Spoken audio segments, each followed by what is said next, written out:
We go on these missions in order to deliver books to areas where children can use them to learn to read and write English. And we're never quite prepared for what the children give us in return, which is just an enormous spirit, an enormous welcome, complete and total gratitude, and healthy curiosity about who we are and what we're doing there. And we come back just so full and gratified from these missions. So we actually come back with a lot more in our hearts than we went over with. Everywhere we went, the individuals we encountered were curious about us, and we were curious about them, and we were unafraid to look into each other's eyes and deep into each other's eyes and souls to try to understand something about each other. And so I came away with these long glances, this deep eye contact, and this feeling of a love and curiosity for each other. And that's what I cherish and remember and see in my mind. Another really rewarding moment for me on this trip was we had worked all day, the 14 volunteers, in Dali, the village, and we were mudding the huts, and we were helping secure the foundations, and we were building sidewalks outside of the library and the school building, and we had done a hard day's work. When it was time for us to leave, the creek that we had originally crossed turned into a bit of a rapid river.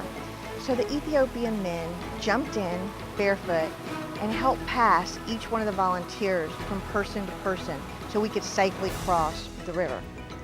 The next day, when we returned, 10 a.m. in the morning, there was the outline and the foundation of a bridge.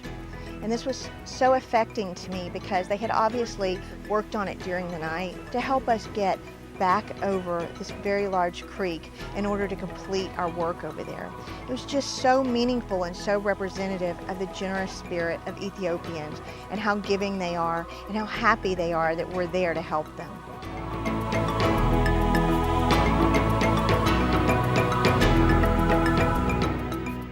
Having successfully completed 2 missions, plans are already underway for the next Davis Moon project. But for those that have already taken part, memories will be with them for many years to come. There are so many different ways to get involved in the Davis Moon Project. What we wanted to do was build an organization based on inclusion, no matter what a person's strength is.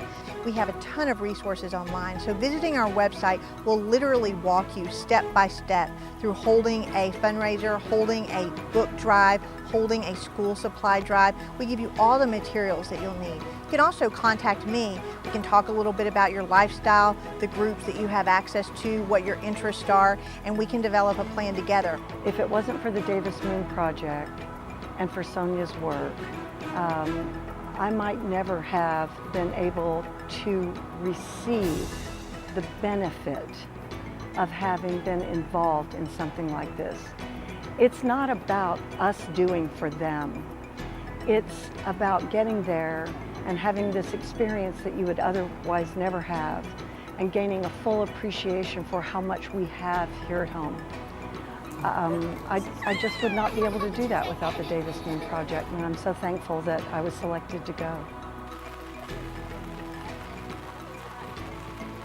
If you would like to go on our mission with us and travel with us, you just need to download an application from the website that basically tells us why you want to go, what you're looking to get from the experience. We have a March 30th deadline to do that, and then we travel in August, so you'll know well ahead whether you're able to go or not. So if you get to go on an experience like this through the Davis Moon Project, it's an opportunity like none other. I don't know how else to describe it because every individual is going to bring something home with them that made the experience their own. And for me, it won't be the same as yours, but it will be life-changing. Masya guna ga ko